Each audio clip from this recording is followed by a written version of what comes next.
அன்பார்ந்த மை வித்தியார் உறுப்பினர்களுக்கு வணக்கம். நண்பர்களே, நம்ம கம்பெனியில் நீங்கள் மெம்பர் ஆகி எவ்வளோ ஆச்சுன்னு தெரியல. ஆனால் கண்டிப்பாக நீங்கள் மெம்பர் ஆனதுலேருந்து இந்த பிஸ்னஸை எப்படி யூஸ் பண்ணீங்க அப்படிங்கிறது உங்களுக்கு தெரியும். எந்த அளவுக்கு இதை எஃபர்ட் போட்டீங்க, எந்த அளவுக்கு இது ஒரு வேல்யூபிளாக பார்த்தீங்க அப்படிங்கிறது உங்களுக்கு தெரியும். நான் என்ன சொல்கிறேன்னா, அதை பார்க்குறதுக்கு முன்னால் அல்லது பார்த்துட்டு இருக்கும்போதே இதை எப்படி பார்க்கணும் கேள்வி இருக்கு இல்லையா? அது சார்ந்து சில விஷயங்கள் உங்களை ஷேர் பண்ணுறேன். பூமியில் இருப்பதும் வானத்தில் பறப்பதும் அவரவர் எண்ணங்களே. நெஞ்சினில் துணிவிருந்தால் நிலவுக்கும் போய் வரலாம். ஒரு பாட்டில் வரும். ஸோ என்னன்னா, நாம் என்னவா இருக்கிறோம், என்னவா ஆக போகிறோங்கிறது எதை பேஸ் பண்ணியிருக்கு? நம்முடைய எண்ணங்களை பொறுத்து தான் இருக்குது. ஸோ இந்த மைவீத்திரியை நம்முடைய எண்ணத்தில் எப்படி ஏற்றி இருக்குமோ அதுதான் தொழிலில் ஒரு நீ நினைச்ச வண்ணத்தை கொடுக்கும். அதான் நீ நடந்துக்கிட்டு இருக்கு. ஸோ அந்த வகையில் இந்த ஆப்பர்ச்சுனிட்டி இன்னைக்கு ஒரு மிகப்பெரிய பிளாட்ஃபார்மாக பல பேத்துக்கு மாறி இருக்கு. வாழ்க்கையில் நிறையா வாய்ப்புகள் வரும் போகுங்க. ஆனால் ஒரு சில வாய்ப்புகள் தான் வாழ்க்கையே தரும். அப்படி இன்னைக்கு பல்லாயிரக்கணக்கான நபர்களுக்கு ஒரு நல்ல வாழ்க்கையை தந்த ஒரு வாய்ப்பு தான் இந்த மைவீத்திரி. அதுதான் இன்னைக்கு உங்கள் கையிலையும் கிடைச்சிருக்கு. ஸோ இதை நீங்கள் கரெக்டாக புரிஞ்சுக்கிட்டு படிப்படியாக அதில் ஒரே நைட்டில் எல்லாம் செய்ய வேண்டாம்.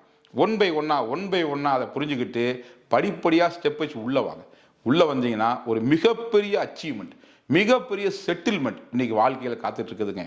இன்னைக்கு எல்லாருமே வாழ்க்கையில் ரிட்டையர் ஆகிறதுக்கு முன்னாலேயே, ரிட்டையர்மெண்ட் வந்துடும் எப்படி தான் எல்லாத்துக்கும், வர்றதுக்கு முன்னாலேயே செட்டில்மெண்ட் ஆயிடணும், என்ஜாய்மெண்ட் அடையணும்னு சொல்லி நினைக்கிறோம். ஆனால் அதுக்கு சப்போர்ட் பண்ணுறது நம்மளுடைய பேமெண்ட் தாங்க. அந்த பேமெண்ட் தூக்கிட்டு இந்த செட்டில்மெண்ட் நோக்கி, என்ஜாய்மெண்ட் நோக்கி போகும்போது குறுக்க நிற்கிது பெரிய சிவர கமிட்மெண்ட். அந்த கமிட்மெண்ட்டை தாண்ட முடியாமல் பல பேர் அங்கேயே போராடி, ஆயுசுக்கும் போராடி செட்டில்மெண்ட்டை கண்ணில் பார்க்காம செத்து போயிட்டாங்க. அந்த மாதிரி நாம் இருக்கக்கூடாதுங்க. வாழ்க்கையில் இந்த கமிட்மெண்ட்டை உடைக்கணும்னா, நினைச்ச செட்டில்மெண்ட்டை அடையணும்னா, நினைச்ச மாதிரி என்ஜாய்மெண்ட் அடையணும்னா உங்களுடைய பேமெண்ட் ஸ்ட்ராங்காக இருக்கணுங்க. ஸோ ஏற்கனவே நீங்கள் பேமெண்ட் வாங்கிட்டு இருக்கீங்க, ஒரு வேலை செஞ்சு ஒரு தொழில் பண்ணி வாங்கிட்டு இருக்கீங்க. அந்த வருமானத்தை இன்னும் அதிகப்படுத்தி வலிமைப்படுத்தி உங்களை மேம்படுத்துறதுக்கு தான் இந்த மைவீத்திரி வாய்ப்பு உங்கள் கையில் வந்திருக்கு. ஸோ இதை சரியாக புரிஞ்சுக்கிட்டு எவ்வளோ தேவையோ அதுக்கு எஃபர்ட் போட்டு நீங்கள் கரெக்டாக ஒர்க் பண்ணிங்கன்னா உங்கள் பேமெண்ட் வலிமை பெறும், பெரிய வலிமை பெறும், எழுச்சி வரும், உங்கள் செட்டில்மெண்ட் நிச்சயமாக கிடைக்கும், கமிட்மெண்ட் தூளாயிரும். கரெக்டாக புரிஞ்சுக்கிட்டு இறங்கி ஒர்க் அவுட் பண்ணுங்க, பிஸ்னஸில் கமிட் ஆகுங்க. உங்களுடைய கமிட்மெண்ட் எல்லாம் அடிச்சு தூள் கிளப்புங்க. உங்கள் செட்டில்மெண்ட், உங்கள் என்ஜாய்மெண்ட் டெஃபினட்டாக உங்களுக்கு காத்துட்டு இருக்குது. அதற்கு எங்கள் வாழ்த்துக்கள். வணக்கம்.